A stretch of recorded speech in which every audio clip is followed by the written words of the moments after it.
What up, y'all? This is your Don Israel coming to you live from Lit, asking y'all to subscribe to the channel. So make sure y'all subscribed, make sure y'all liking the videos, make sure y'all commenting, and make sure you turn on your notifications that let you know when new videos are dropping. We're dropping them daily, and you want to be on it because we on it, all right? So keep it lit, keep it locked, subscribe, we out. Marduce is a drink. What's going on, y'all? This is your boy, your Don Israel, aka Liddy Fontaine. Pretty Liddy's what they call me. And we back again with another episode of Lit, the premier platform for all things literary, swaggy, and otherwise. Today's guest, we have the beautiful, super dope Kaitlyn Greenidge pulled up on us. She's going to read from her debut novel, We Love You, Charlie Freeman. She's going to talk about writing for the Lenny Letter, which we'll get into later. And we're just going to talk about her visits to the National Museum of African American History and the Smithsonian. All the dope shit you about to hear right now. We're going to chop it up. So as we get started, we want to welcome you. Thank you for coming. Thank you for having me. And one of the first things we always do on the show. Oh, yeah. You got to go through the fit. So Should I stand up? You got to walk through the swag. All right. How you want to start? Top down, bottom up? How are we doing? I'll start at the top. Okay. So the earrings are, I think they're from H&M. Okay. They're gold bamboo knockoff earrings. Okay. And then I'm wearing a jumpsuit. Okay. I like this. This looks very comfortable. Yeah, it's very comfortable. It's really good for summertime in the city. Okay. You know, because breeze is now, good. Who made this dress? Well, this is from Forever 21. Okay. When I bought it, when I first walked up in this, you were talking about Missy Elliott. So that was like the thinking behind it. I was like, she always looks so comfortable in that video. And then the shoes are like falling apart sandals. I need to get new sandals, but I think they're just from I don't know. They're from the Bargain Basement Mall place. Okay. Yeah. Well, you gotta have swag to pull up with the sandals. So thank you for coming. So Thanks for having me. We used to end the show towards the end with the Marduces, but we figured we gotta start it off. Okay. So we'll walk you through it. Basically, your name is on there. Mm-hmm. So what you gonna do? You're gonna drink past the leaves. Okay. And then we'll fill. Then I'm gonna pour you up. Okay. And then we So that sounds good to me. Thank you for coming. Thank you for having me. Yes, you're gonna hear that snap. All right. God. Yeah. Let me see if I can open this. I put on lotion on my hands right before I came here, so thank you. You want to make sure your hand's not ashy. Exactly. You don't ever get that back.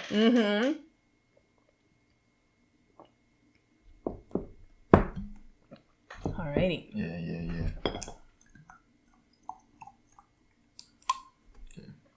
Thank you. Came all the way out here. Did you see the joke that was going around Twitter a few days ago that was like, yeah. Do you ever think about how the White House just has no lotion inside it? Steve Bannon ain't never using Nobody's using lotion in there. Nobody is moisturized. I think that's why they're angry. Skin all dry. They don't know why. Do you think we could solve it all with some shea butter? Yeah. I think it would. So, all right. Thank you. There you go. Thanks. Tell me what you think about that. That's very tasty. That's good. Yeah, that's the gin and juice. So, talk to us. You grew up in Boston. I'm from Boston. Yep. What part? I'm from Somerville. We call it set the Lord the Flies. Okay. They be wild. I'm from Arlington originally, which is a suburb outside of Boston. Then we moved to Somerville when I was halfway through childhood. Okay. And you got siblings? I do. I have two older sisters. Okay. They're also writers. So my oldest sister is a playwright, Kaitlyn Greenidge, and then my middle sister is a historian, Carrie Greenidge, and they're both in the Boston area still. Now, your parents are American Black? Well, my dad's family is from Barbados. Somebody, you know why I say that? I knew it because y'all all got the letters. Y'all first names all start with the same letter. What does that mean? That's a West Indian thing. Really?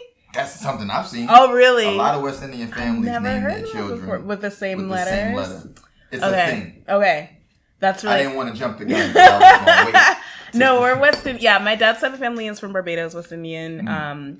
They're from a small part of Cambridge that in the last... Massachusetts? Yeah, Massachusetts. In the last couple of years or last decade or so, it's gentrified. But for many years, for most of the 20th century, this one area of Cambridge was like a West Indian holdout haven kind of place. Okay. And so they moved to Cambridge in like 1909 with 2 families from the same small village in Barbados, moved to the same like 3-block radius in Cambridge, stayed within it. It was a big deal when my dad married someone who was not West Indian, who was American Black. Is that a thing? Yeah, it was when they got married. Yeah. My mom tells this story about how she went over to their house. He invited her over to their house after they got engaged. She was sitting having tea with my grandmother, with my dad's mom, and literally the entire neighborhood made it a point to stop through and just kind of check her out, look at her being like, who's this Negro who came in here, kind of thing. Okay. Yeah. She's not. She's right. not. We thought you were lying. Yeah. So that's the background. Okay, cool. And so for you growing up, you're the youngest. Mm-hmm. Your parents, what did they do professionally? My mom... To make a family full of writers. Oh, yeah. Well, my mom, she's now a social worker. When I was growing up, she worked with autistic people, children especially. And my dad was a lawyer. So he worked for the FBI for a while here in New York. Daddy was the feds. Prosecuting the mob. He worked on kind of the first anti-racketeering cases in the 70s. And then he went to a white shoe law firm in Boston. He was one of their few black lawyers there in the 80s. That sounds dangerous as fuck. Yeah. Yes. Yeah. You gotta walk out the back door. You can't be seen leaving this house. So, when you're a young Kaitlyn, I know you like history. Yes. Read about that. You love history. What was some of the your first forays with literature? How young did this interest into were you a childhood reader? Did you come late like me? Yeah, no, for sure. I was a childhood reader. We always had books around in the house growing up. Books were super important. Gave and accepted books as gifts. Read every night together. That's dope. A lot of the games that we played growing up. So when we were growing up, for kind of, I guess, the early part of my childhood, most of my sister's childhood, because they're a little bit older than me, we lived in a neighborhood where it was mostly a lot of families with kids, a lot of kids all kind of similar age. Yeah. And so the games we would play were all kind of literacy based, like making up stories, writing magazines together, kind of doing that kind of thing. So always really enjoyed books and reading and writing, and the idea that you write your experience was just kind of around in our house. We got gifts of journals and stuff like that to just kind of write about stuff. Excited about these gifts. Yes, and excited about those were disappointing gifts when I was a kid. And I disappoint my niece and nephews every time. They're like, come on, oh my G, you got it. Yeah. I give books now for every Christmas to family members just because, like you want to support the arts kind of thing, and it seems like a great thing, and nobody enjoys it. But Kaitlyn, you uninvited. Yeah, Christmas exactly, and all the holidays. Exactly. So, who was the first writer for you that sort of let you know that this writing thing was a real possibility?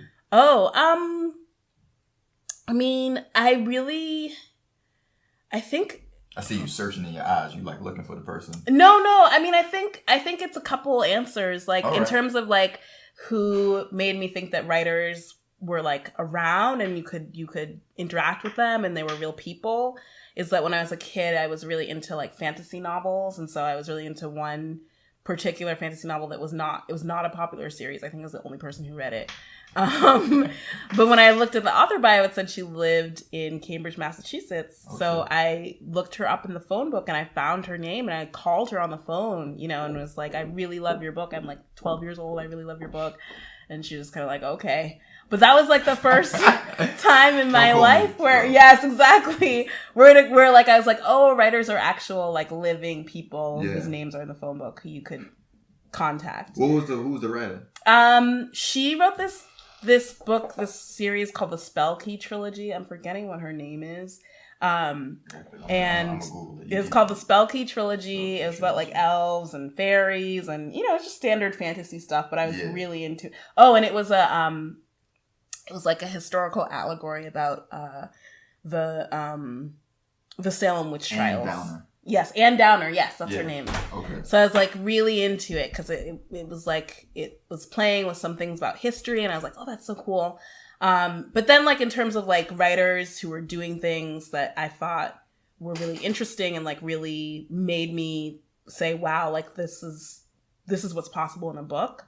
It was probably when I read Salman Rushdie's Midnight's Children when I was in high school, when I was like a freshman, or I think I was a sophomore. Damn, they gave it to you as a freshman? No, I read that on my own. I didn't read that. Salman Rushdie. Like, you was looking for this man? No, I think I just was in, I spent a lot of time in the bookstore. So after school, I would go to... What bookstore? Wordsworth Books in Harvard Square. So I would go there because you could get there on the bus. And so I would go there after school and spend time there when I was just, waiting to go home. Yeah. And they were a bookstore with the rows were like really narrow and kind of all over the place, so you could just find a book and then go into a corner and read and not have to pay for it, which is what I would usually do. And so I'm pretty sure that's how I found that book, is just like walking up and down the aisles and just kind of looking at what was available and happening to pick it up. What was it about Salman Rushdie's writing that snatched you? Oh, I think that it was a book that was about something that was really important, that I knew was about important things. I didn't know anything about the history of India. I didn't know anything about colonialism or post-colonialism or any of those kind of big words.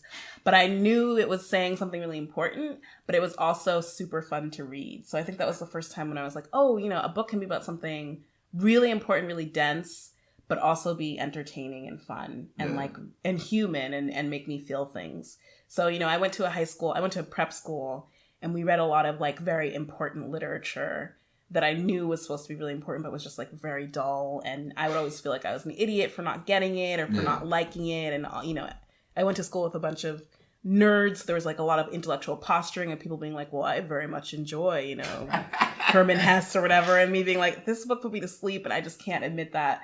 But then to read a book that clearly people were saying was smart and also be like, but it's also just really fun to read, was kind of like really kind of made me rethink what books could do. Word. And so from there, when does this translate into I'm gonna start putting something on paper? Well, I always wrote, and when I was in high school, I worked for a creative writing summer camp. So I was first started as a camper, and then I was a counselor, and so I was leading workshops with like 5 and 6 year olds, writing like proto writing workshops with like 5 and 6 year olds. So always interested. Fun. How does a writing workshop with 6 year olds? How does that even... Well, for them, their model was like every camp day we went on like a different adventure, and then you were writing your experience about the adventure, and then essentially it was just like reading and sharing for them. Okay. But I've taught workshops for 5 and 6 year olds more recently, and in that case, again, it's just like you give them a really tactile experience, like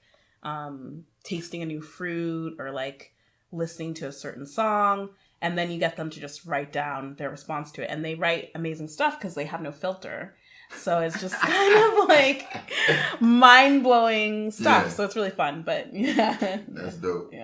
That's dope. So was the first approach to writing, was it fiction immediately, or was it... it was always fiction, and fiction is my first love. Like, I love fiction writing, and I just... When it's doing the thing that it's supposed to do, when it's working, I think it's like the best art form out there. I think that. No, keep going. Okay, I didn't want to cut you off. But like any art form, some fiction is great and some fiction is not that great. And I've been doing this a lot in the show because I feel like it helps a lot of people. Like when they're reading something, how do they know when it's working and how do they know when it's not, right? Because if you're not a person who reads, the good thing about like a sports, in a lot of ways, is that like the ball goes in or doesn't go in. Right. Catches the ball, they don't. So like there's this lack of this objectivity where I can watch and I can see this is a good person. This is someone who's good. This is someone who's bad. Like give me language for what fiction is, and then fiction that works and fiction that doesn't work. Okay, so I think what fiction is fiction. Hopefully, is using lies to tell you the truth about something. So it is hopefully revealing. Good fiction reveals some sort of truth. It may not be a good truth. It may not be a truth that inspires you, but it's revealing some sort of truth for you as a reader. Yeah. And then I think when it's working, you're entirely within another consciousness that is, even if it's very similar to you on the surface, is something new and a new perspective that you haven't thought of before. Even if it's a book that's from 1872, if it's working, you're reading a voice that seems like it's completely new and explaining something new to you. And when it's not working. And when it's not working, I think it's reinforcing, it's telling you stuff you already know about yourself or other people. And it's either kind of playing to things you already believe or that the culture already believes, pandering kind of thing. Or it's just kind of getting things really wrong, or there's a limit to the imagination. Like if I'm reading a book where an author can't imagine, a Black character is doing anything except talking about sex or food, that tells me there's like a limit to that person's imagination about things. Not to go directly there. No. I think that you're given. So to me, that is. I mean, there's many tragedies to portrayals that are racist or stereotypical or whatever. But to me, that from a creative standpoint, that's the biggest tragedy, that like your imagination is so limited. You literally can't imagine humanity for people who are not similar to you. Yeah. Ooh, that's a Jonathan Franzen shot. You're not taking a shot, but I'm thinking about like the thing he said about the reason why he doesn't write Black characters, because it's like, I don't know any Black, so why would I write them if I don't really know? Am I supposed to just put them on a page? And it's just like, isn't fiction partially about wanting to know about other things? You write yourself into spaces you don't necessarily belong in, and it was for a reason why. And this is not even about Franzen, but it was for those reasons I didn't read fiction for a long time. I just felt like I think it's what turns a lot of people off. Yeah, right? I was just like, for me, I'm like, man, I ain't reading this shit fake. Fuck, am I reading fake shit? Exactly. And I remember but a lot of it also came from the fact that I couldn't write it. Like there was no way for me. I went to Pace University for my undergrad, and I had a fiction workshop that was taking a part of my like English major shit. And we were taking this workshop about fiction, and it was like there was nothing I could write as a fictional story that didn't ultimately end up coming up as some confessional essay. And I was like, I can't make I could like, and it was funny is like I could lie in memoir and essay easier than I can like lie in create fiction. a line That's in fiction, interesting. because I think that like with fiction you like, it's like you ever like got in trouble, and before you get in trouble you coming up with your lie. But like for the lie to work, you really need to really think of all the ins and outs of your lie. Yeah. And I was like a liar, but I was a lazy liar at the same time. Like, I wasn't going to lie so far. Like I'd be like, I was at a party. Right. I wasn't thinking about like the details of it. Like I wasn't thinking about how do you create a world of this lie. It was like, this is just going to be this little avenue. Right. And this lie is just going to prevent me from getting in trouble, and I have to not remember it. And so I think that with fiction writers, there is definitely a commitment to a certain lie, because you see a truth on the other side. Right. And the truth was, at least for me, if I knew how to think about it the way you did, I probably would like to avoid that ass whooping. But I wasn't thinking that far ahead. I was kind of like, I just need to not get my ass whooped tonight. Right. Which is why the ass whoop would come like 3 weeks later, like, guess who I saw? You're like, who? And you find out. But that's a great way to describe it. Yeah. And I remember I had a friend who forced me to read Kindred by Octavia Butler. Because I was like, I don't read fiction. She's like, you don't read this goddamn book. And I read it. I'm like, oh, this is amazing. Yeah. And what I saw through Octavia Butler was how much truth could be told through the lies. Yep. Which is what this book tells. A lot of truth. With the use of like the chimpanzee as a fifth member of the family, and then like how the language about the chimpanzee is often like, are they talking about the chimp or are they talking about the Black family? Right, exactly. So tell me, about the not so much the background of the book, but like the basic why this narrative structure and like this amassing of. Well, to me, when I was writing this book, it was as much about just like the bare plot of the book as it was about how history is constructed. So to me, it was really important that there would be multiple viewpoints in the story. And a lot of the creating of the book was figuring out the balance, like who has the stage and for how long that particular character has the stage. And what are they going to do with their time when they're on the stage? Yeah. So to me, it was really important that there be multiple voices and multiple narratives. And I also always really just enjoy it too in fiction when I'm reading, when it's like kind of like a Rashomon approach where like you can see a similar event. Yeah. What is that? Have you ever seen that movie? Oh, it's this movie. It's about samurais in Japan. There's a crime. Rashomon. Okay.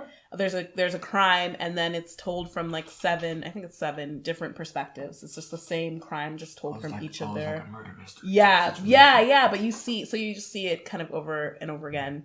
And so for me, that was really important. Like over my desk when I was writing it, at least for part of it, I had this painting. This is not going to be helpful, but it's a painting that was done of the execution of the Emperor of Mexico in like 1822 or something. One of the Napoleons. He was Emperor of Mexico. There's a painting of him, and it's only a half finished painting, and there's all these different panels that make up the whole painting. And so for me, that was a really important image to just kind of think about how kind of history and historical events are put together. Mm-hmm.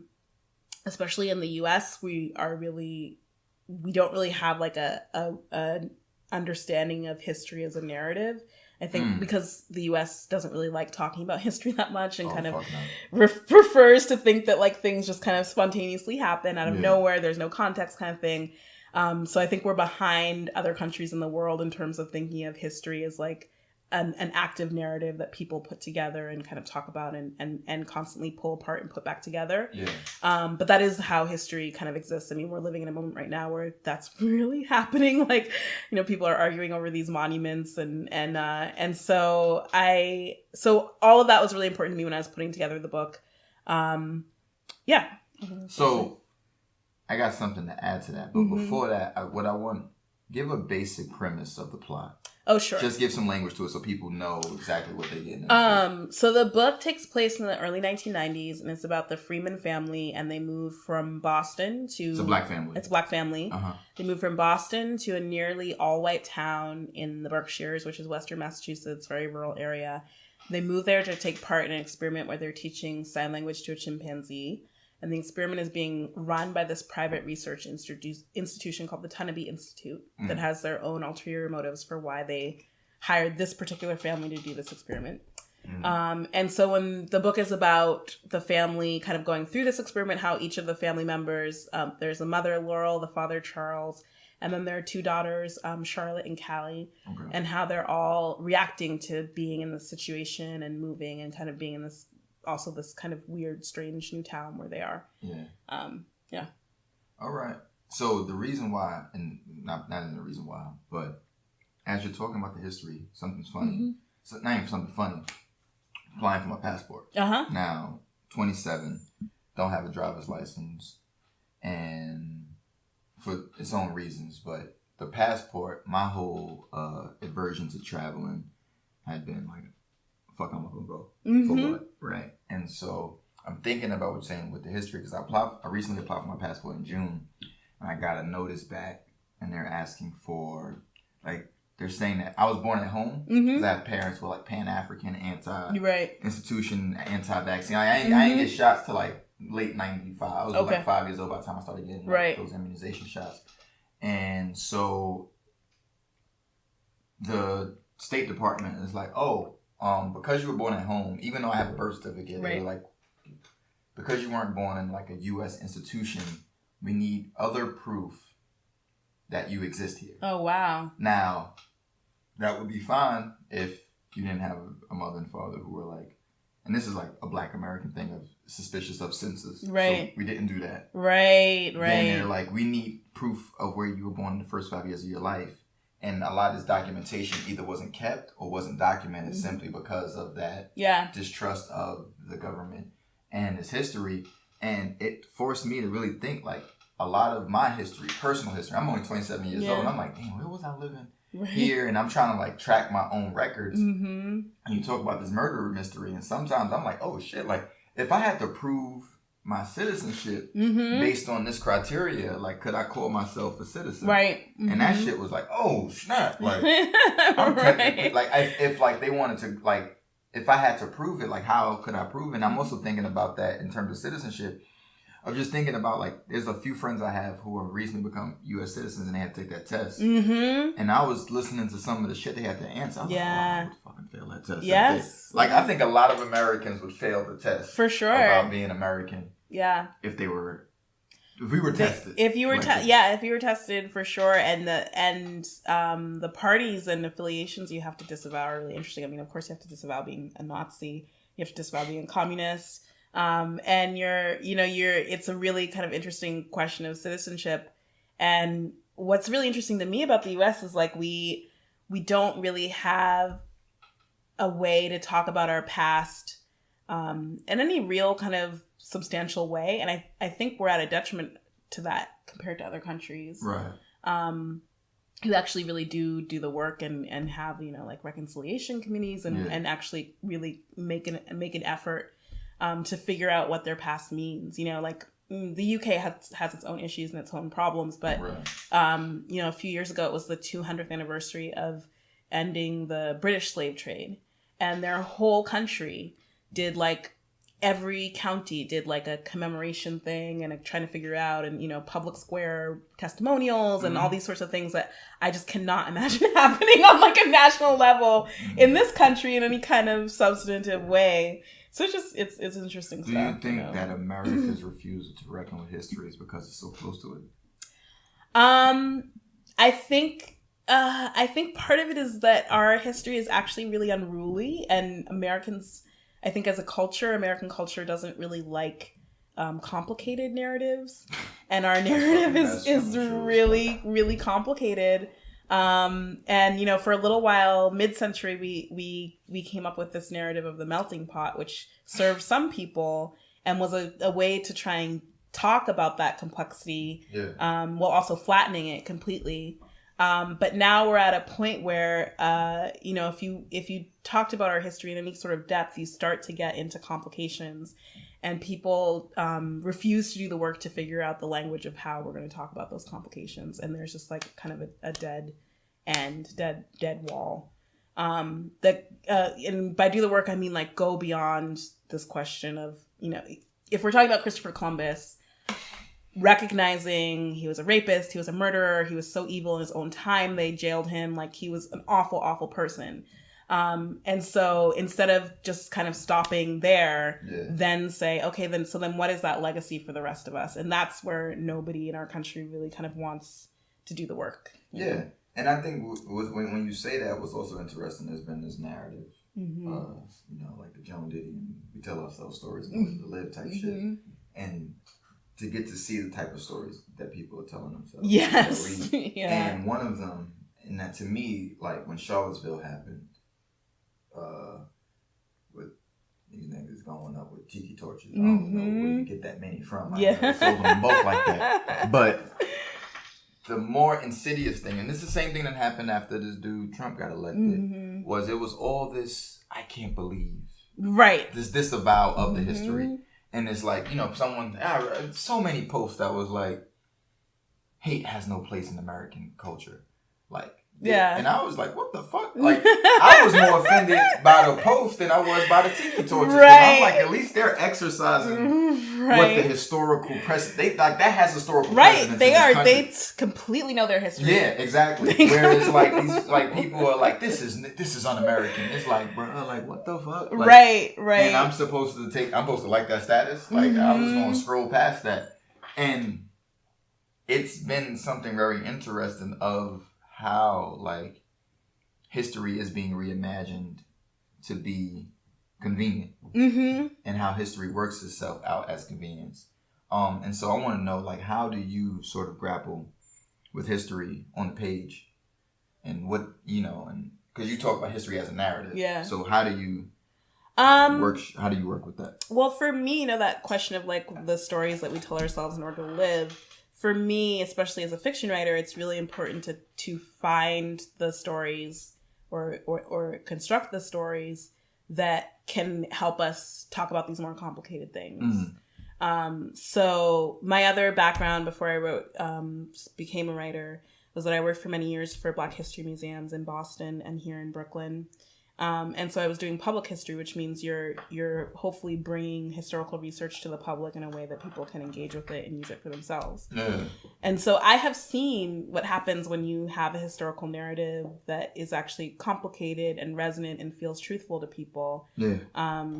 It was like a slight tangent, but I worked for Weeksville Heritage Center, which is a site. It's in Crown Heights with the houses. Yep, the houses have been standing houses have been staying there since 1830, whatever. It's a free Black community, meaning Black people traveled to central Brooklyn. They set up their own town specifically with the intention that it was about citizenship. Mm-hmm. It was about, at that point in New York State, to be able to vote, you had to have property. So it was about getting as many Black property owners as possible so that they could start to sway their own vote.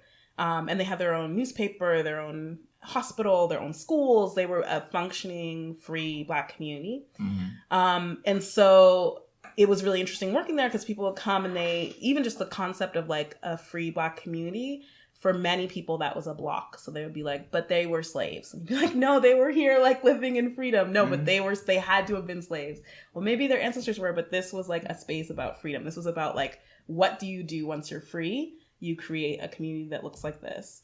And so even that was like a huge hurdle for many, many people to understand. And it's right across the street from Albany Project. And it's right across the street. That's the most, and like, you talk about how close history is to the present and how disconnected at the same time that history is. Right. Like how you can literally go across the street and learn that, but how many people are doing that? Yeah. So that is the complicated part of it, but I can also say that literally I have given tours that place to teenagers, to kids who go to school in the neighborhood, and they have literally broken out into song and dance at the end because they are so excited about a story about freedom. Like, I'm not making that up. Like, I have seen people do that, you know? Yeah. So to me, that's kind of the power of what narratives, particularly historical narratives, can do and can inspire and can instill in people. And so for me, that's a really important part of what I do. And so when I write a story or when I look for something, I try to find stories that, first of all, recognize that the people at the center of them are human, that the people in the past were human like we were. I grew up in a family in which we talked a lot about history. My grandparents were involved in the NAACP. They marched. My mom marched. My mom and uncles all integrated their schools. There was a lot of talk about history. But by the time that I was born, the talk was sort of like, why are people in the present, ignoring all the stuff that happened in the past? Why can't people in the present be as good as we were in the past? Yeah. And so that turned me off of history for a long time. For a long time, I was like, well, I don't want to learn about Black history if I'm just going to be lectured about what a terrible Black person I am compared to all these other Black people, Yeah. And so what actually brought me back into studying it and being interested in it was to start to hear the stories of when people were human and made mistakes or had foibles and either were still able to get shit done or made mistakes and had foibles, and we see their story and we figure out kind of what happened there and how you can do other things. So to me, knowing that there are human beings at the centers of these stories is the most important thing. Yeah.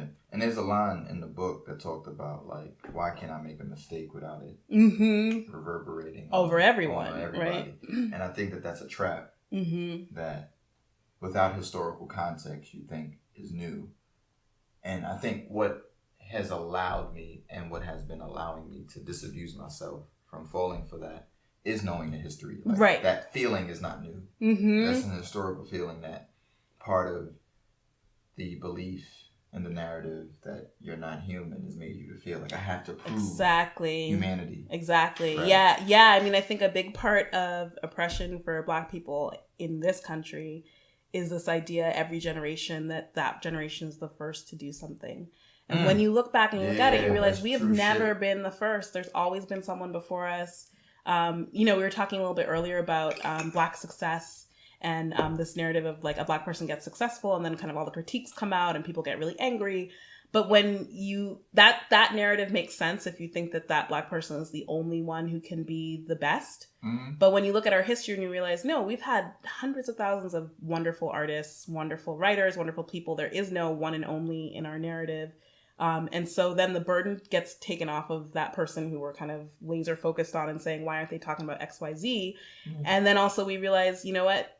Others will come after and others have come before. And mm-hmm. this is just kind of a moment in time. And so we can put our energy elsewhere as opposed to this person representing the sum and totality of all Black people everywhere, you know.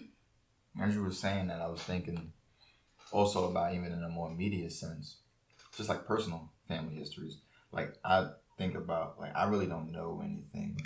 First of all, it's hard to get stories from my mom. My father died in 2014. Mm-hmm. So like that's a dead issue, no pun intended. Yeah. But even getting stories from my mother, like I still don't have the story of how my mother and father really met. Yeah. Like I have this very like murky story that she wants to tell me, but like did y'all court? Like were y'all going on dates or nothing? Mm-hmm. Like the story as it stands, my father walked up to her while she was on Fulton Avenue and said, "You're gonna have my son." And I'm like, "Mom, that's all this man said to you. Like what the fuck?" Like so I'm trying but to. But it worked.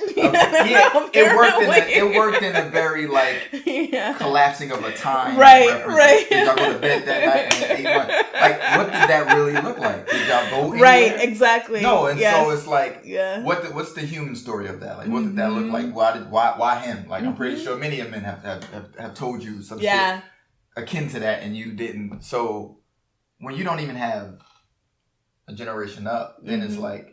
Or you'll get like these very isolated stories. Like I know that my grandfather, my maternal grandfather, was a tailor. Mm-hmm. But then it's like, or that he left Alabama to go to the Korean War to avoid racism. Like niggas willing to fight over Koreans rather than fight race. Yeah. But it's all these isolated contexts of history and not this very involved complication of history. Which when you talk about the history is like. I can't, people pride themselves on being, I'm the first one in my family to go to college. You don't really, you don't know. You don't really know that. You don't know. And I think that partially, part of my reluctance to even figuring that out is because then that narrative alters the story I've told myself in order to live. Is like, I'm not the first one. Yeah. I'm probably one of many. Yeah. And that'd be like, man, it sounded better when I was the only one. Yeah, right. I'm one of 3 people to go to my... But to me, then like that starts to change our culture. Like how come it's so important to be the only one? Why isn't it more important to say, you know what, there were 5 of us and we built a community and we did X, Y, Z and like we figured out a way to support each other and that kind of thing. I think one of the things that I did when I was at Weeksville is that I was an oral historian. So I did a lot of oral histories with both people in the neighborhood and then people who have been involved in, that museum is amazing. If you can go, you should go. Yeah, definitely. One of the amazing things about it is that it was founded by the people who lived in Kingsborough houses in the housing project across the street. They saw those houses. They saw that they were going to be slated to knocking down. They said these houses look really old. People have lived here for as long as we know. And they organized, got the order to knock down the houses to be taken away and set up an archaeological dig, and were able to document the history. This is all grassroots organizing. This is all people who were not archaeologists, did not necessarily have college degrees, but they were able to do this. And so that story is just amazing. And so I was doing a lot of oral histories with people who have been involved, whatever. And what I absolutely loved and adored was listening to the way people, particularly Black people, tell stories about themselves. Mm-hmm. It's a really, particular rhythms and cadences that are just really fascinating. I think everybody has had that experience where you go home and you try to ask a question about something in the past and you get the runaround where you get like 5 different stories. And I don't think that's unique to your family. I think that exists. That is a part. I'm not saying, I'm just saying, I think it is, and I don't even necessarily think it's unique to Black American people. I think it is something that happens when your community is deeply familiar with trauma, is the ways that you're able to tell stories and tell stories about yourself are disruptive. And I find those patterns of disruption super interesting, and super, and just really, in a weird way, really kind of beautiful to see how people explain themselves and explain their stories when they are talking about something that is not necessarily net positive or something you want to be through. That's yeah, real shit. Mm-hmm. Real shit. So you write for the Lenny Letter. Lenny Letter, yep. Tell us what that is. So Lenny Letter is a weekly newsletter, email newsletter. It's founded by Lena Dunham and Jenny Koner, who both created Girls. It's been around for about 2 years now. Mm-hmm. It's run interviews with Michelle Obama, Maxine Waters, Janet Mock, Dorothy Allison. I did an interview with Dorothy Allison, which was really fun. John Waters is our only male interview that we've had so far. And how'd you get into it? Well, I was writing some personal essays for Elle online. Actually, when the book was coming out, I was writing some personal essays around the book. And they really liked what I was writing and the stuff that I was working on. So they asked me to come aboard. And I do probably about like a piece for them a month. I've really enjoyed working with them. Probably the best part about working there is they are always interested and willing to publish new writers. So the best part about working there has been finding just new voices to bring in. And to go to readings and to hear, like, most recently, I was at a reading and I heard like a really great, really funny essay, and being able to go up to the writer and be like, is that published anywhere? When they say no, being like, I got a place for you. Like, it can come over here. That's really, really kind of fun. But yeah, that's what I do. Now, and this is the thing I've been thinking about a lot. How young have they published? And it's not to make them like. You mean like the age of the writers? Yeah, because what I've been thinking about is as a person who writes, and I go talk to high school kids a lot, and I'll ask them like, oh, how many of y'all like enjoy reading? And there'll be 100 kids, like 20 kids raise their hand. I'm like, how many of y'all can talk to y'all friends about? How many of your friends can you talk to about reading? And they're like 2, 1, and I'm like, I wonder if that lack of engagement with reading has a lot to do with the fact that they're not represented. That there's even their viewpoints is inhabited by adults. Right. So it's like, there's no, like, in a sense, like, Jay-Z, Beyonce's, they don't make music for teenagers, right? No, they don't make music like, I'm going to make a teenage album. It's like, no, you have your Ariana Grandes, you have your little Yachty's and little Uzis. So you have somebody of that generation representing that generation. But with literature, there is no real, like, I'm 27. I'm a young writer. And it's like, but to my nephew who's 16, like, I'm old as shit. Exactly. Like, so it's like, I'm wondering, like, does Lenny Letter, or are there any publications you're aware of that's like looking, when they say young voices, they mean like, damn, they're out the earth. Well, I think Lenny Letter, if we had a teen submit something that was working and like resonant and all those sorts of things, there's no limit on or restriction on publishing them. Rookie is another online magazine that is for teens. Has been publishing really wonderful, great stuff.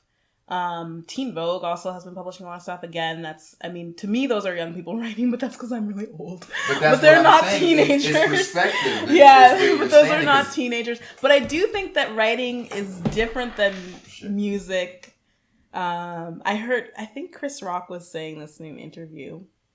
He was saying writing and stand-up are different than music or even visual art or sports, in that you can have young prodigies in music or sports. Those don't really exist in writing, in part because this is not shade on a teenager. I completely believe that a teen or somebody young can have a reflective point of view. But the amount of reflection and the amount of time you have to spend being really bad at it before you get good does not correlate to the amount of time that you spend as a teenager. Do you know what I mean? Like, I think most writers would say that for the first even 3 or 4 years that they were writing, what they were writing was probably not really publishable and probably was like not something they were super proud of. Whereas if you are a musician, if you're even, and people who are even naturally talented at writing would say that, right? Yeah. If you're a musician and you are naturally talented and you spend 3 or 4 years, there is a world where you can become a master of an instrument in that short of time if you're kind of preternaturally talented. Yeah. That just does not exist in books. Even if you're the most naturally talented writer in the world, if you spend 3 or 4 years and you write your first novel, that novel may be interesting, but I don't know that it would like last as a novel in the world. Yeah. And similarly with stand-up, you could be like the funniest person in the world, but if you have not put in your hours on the stage to figure out like what it means to stand up there, it's just not going to work. So I do think that like, but to what you're saying, I do think that there needs to be a space where that teenagers do need a space to practice their voice and to try out their voice and to figure out what that voice is, and also to figure out what it is kind of they want to say, and that space can also be a space where new ideas come from. Like I don't think that they're mutually exclusive, but I do think that's why there's you see less kind of a phenom of like a super, super young writer. Those people are rare. They come around. I think those people who are able to do that come around like once every 100 years. You know, I don't think. Yeah. No, I'm thinking about it because it's like, you know, I've read a lot of books. Mm-hmm. And a lot of them aren't good. Exactly. And they're old as fuck. You're right, exactly. And so it's like, even with older people, that perspective isn't there. And I think that I think for me personally, and I get where Chris Rock is coming from with the amount of years that goes into the craft. Mm-hmm.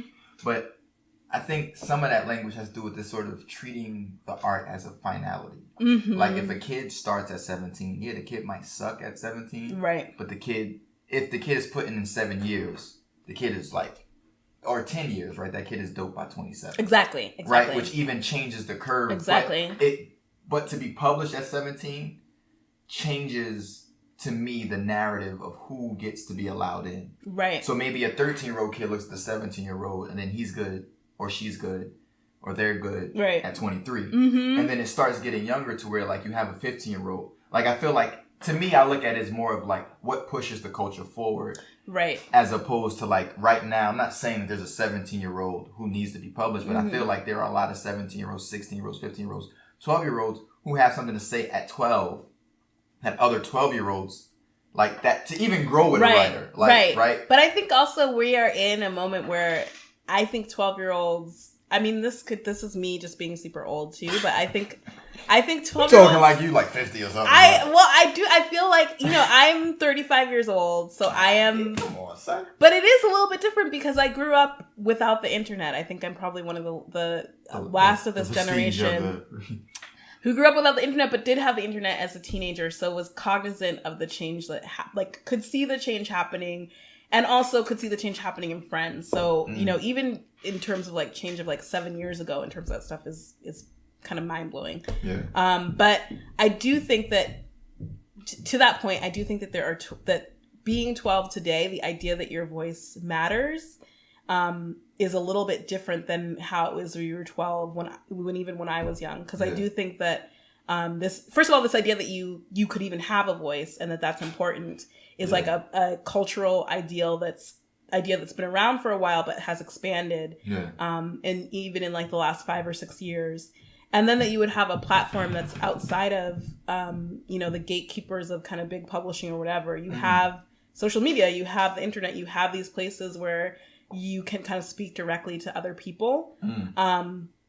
All that is to say, though, that, you know, when I do talk to 12 or 15 or 16-year-old people about writing and say, you know, like, do you ever just put your stuff up online in like a writing community and see what people say? Very rarely do they do that.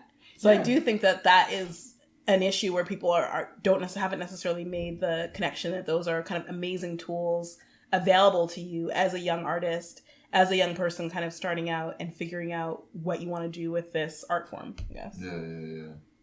I'm gonna continue to try to push this envelope. Mm-hmm. So I really feel like one of the under appreciated things, or like not emphasized things, is like I think if we could get teenagers writing, I think we get a lot of teenagers reading because they won't. Oh, for sure. They'll be reading their friends, and it'll be like it's more immediate, and I feel like that will open up that space. Even having teenagers on like panels and Yeah. At readings and Lisa stuff. Lucas. Have you ever had her on here? Lisa Lucas? No, she's coming on. Okay, good. She's coming on. I'm not going to steal her line, but she has a really interesting perspective where she talks about how books are kind of the one form of media where you literally have your audience captive in school from like a very young age. You know, like kids get books from the library, they have books sent to their school. Like you have a built-in audience, and it is actually on the detriment of the publishing industry that we lose so many people once they leave school. You have 18 years of somebody's life where they have to buy your product, they have to engage with you. And any other, her take on it is like any other artistic industry would be making, leaps and bounds on that built-in audience. And for some reason, books, for many reasons that we all know, books just kind of abandon that. And I do think that is, that's a real problem and kind of issue, Well, let's get some of the solution. Read something. Oh, okay. From We Love You, Charlie Freeman. All right. So I'm going to read from Charlotte. And this is Algonquin who published this, right? It's published by Algonquin, yeah. How do you say I pronounce Algonquin? it? Algonquin. Mm-hmm. All right. Let me get my pronunciation. So I'm going to read from Adia is a friend that the daughter of the Freeman, Charlotte Freeman, makes at school when she moves to Cortland County. Okay. Adia is the one other Black girl at school. And so this is her. She's gone home to Adia's house for the first time. Okay. And Marie is Adia's mother, and so this is her take on their family dynamic. And Adia and Marie, their last name is Breitling. Okay. So at the Breitlings, it was never quiet. Their two great passions were rhetoric and music. Adia and her mother were rhythm heads. My father loved music too, but the Breitlings were different. They were not collectors, and they were not merely fans. Their passion for music was both religious and profane. They revered and craved it at the same time. Their stereo was on from 7 a.m. to 1 a.m. when Marie's wheel did its final revolution of the night, and she gave the poor, overworked motor of the turntable a break. When it was just me and Adia, she chose the records. If Marie was there, she was the one in charge, constantly changing discs to keep up with the unending mix in her head. Nina Simone and Sly and the Family Stone, the only records she and my father shared besides LaBelle. Marie even allowed rap music. I should say this takes place in 1990, so Marie even allowed rap music, a fact that astonished me. My parents hated rap, and I thought that hatred was shared by anyone over 30. The only thing Marie banned was any white singers. White composers were fine, she said. She loved classical music. Bartok was her favorite. But she confided with a laugh and a shrug she couldn't stand the sound of white people singing. Except for Joni Mitchell, Adia said. I snorted. What's so funny? But I could never explain it to her. It was exhausting to be with the Breitlings. Black people could love Joni Mitchell but still claim to hate white singers. It was one of an elaborate set of rules that Marie imparted to Adia, who parroted them back to me as if I had not been in the room at the same time she heard them. It was a long list, the work of many years' worth of debate. We'd had our own versions of these rules back home in Dorchester, but they had been rules of what you weren't supposed to do in public, what you weren't supposed to do around white people. Laugh too loudly, show anger, dress raggedy, show any sign of disorder or chaos. Fit perfectly, without strain, into space. The Breitlings list was different. According to them, these were the things Black people did not do. Eat mayonnaise, drink milk, listen to Elvis Presley, watch Westerns or Dynasty, read Time magazine, appreciate Jack London, know the lyrics to Kenny Rogers songs, suffer fools, enjoy the cold or any kind of winter. Here were the things Black people did do.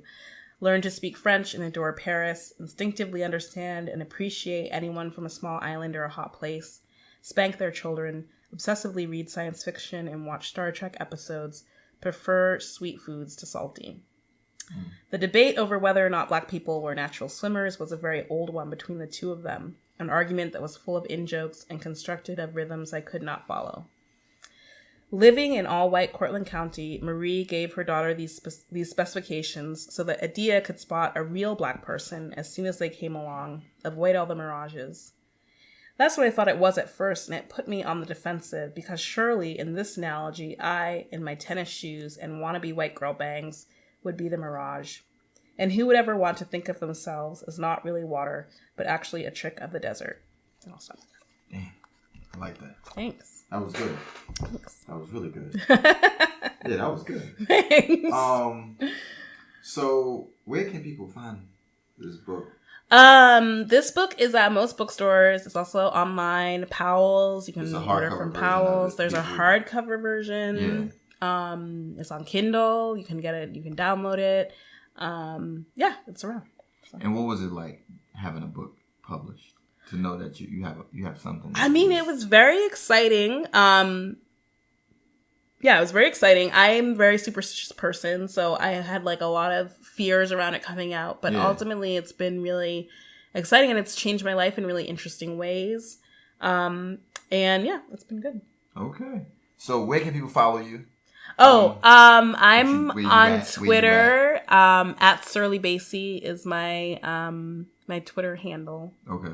And I write for Lenny, so if you can look on the Lenny website. I have most of my essays are up there. Their links are up there. Cool. Yeah, and around. Any events coming up? I'm gonna be. I'll be at Well Read Black Girl.